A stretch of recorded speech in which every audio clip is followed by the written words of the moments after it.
Hi, how we doing this evening? I am coming back to you with Isaiah chapter 30, and it talks about Israel and the way that it behaved. It was rebellious against God. And again, they are rebellious against God. No matter how the world sees their actions, what they're doing is truly against God and who it is they're turning to for help in this moment.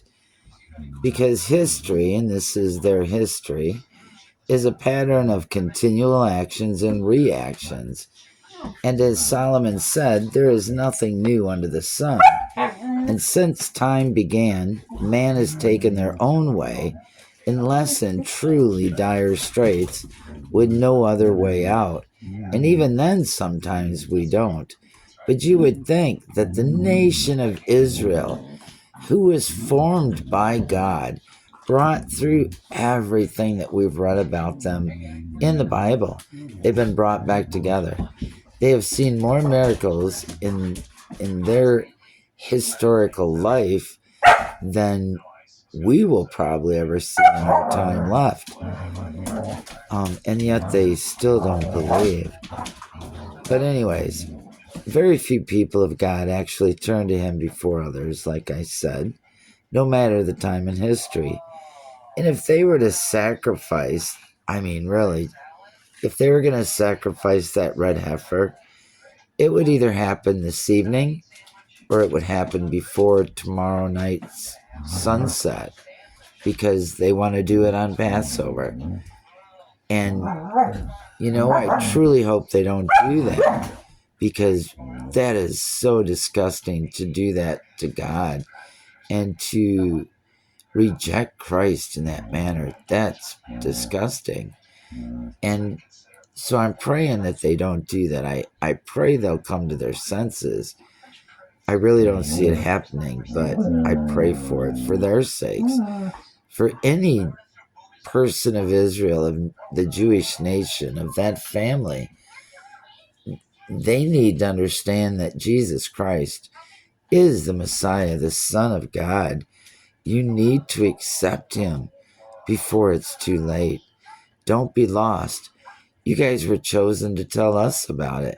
We should not be trying to direct you to him now. Sorry, I needed a drink.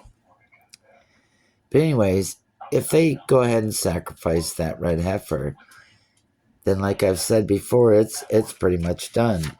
It's the fulfillment of Daniel 9:27. But anyways, we'll get on to reading this, and I'll stop as I go. That's kind of how I study with others. It says, "Woe to the rebellious children, saith the Lord, them being Israel, that take counsel, they go seek advice, but they aren't seeking of me," God says. "And they cover with a covering, but not of my spirit, that they may add sin to sin," meaning they're supposed to turn to God. God is taking care of them all these years, hundreds, if not thousands of years at this point in the history of their livelihood. And yet, today especially, they should be turning to God. I heard him read a couple of verses the other day, Netanyahu, but he wasn't saying that they were turning to their God.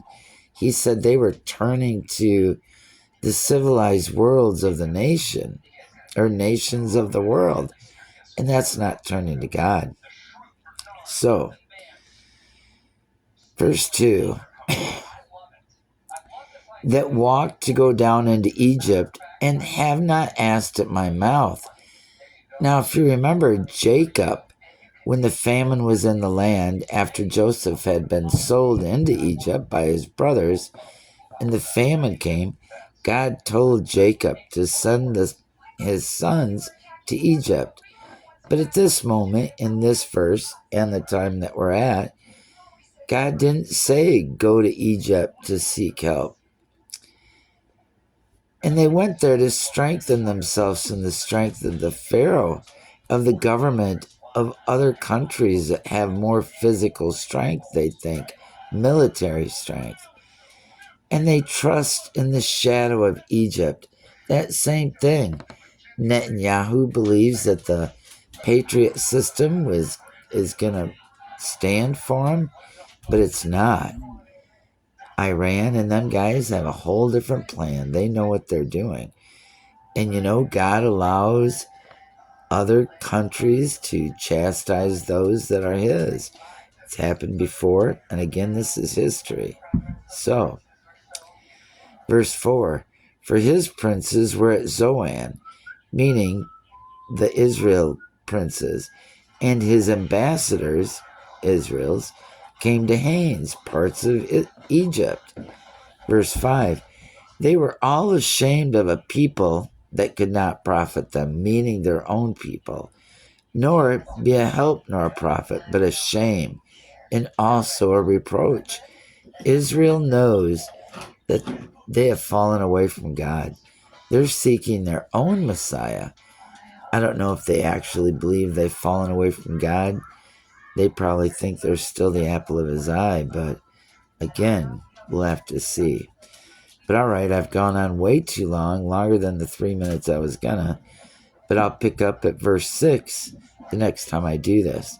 I hope that you guys paid attention, went along, and did your own prayer to God to have the Spirit be with you while we prayed this. But be blessed, and I'll talk to you later. Remember, you're very fine people.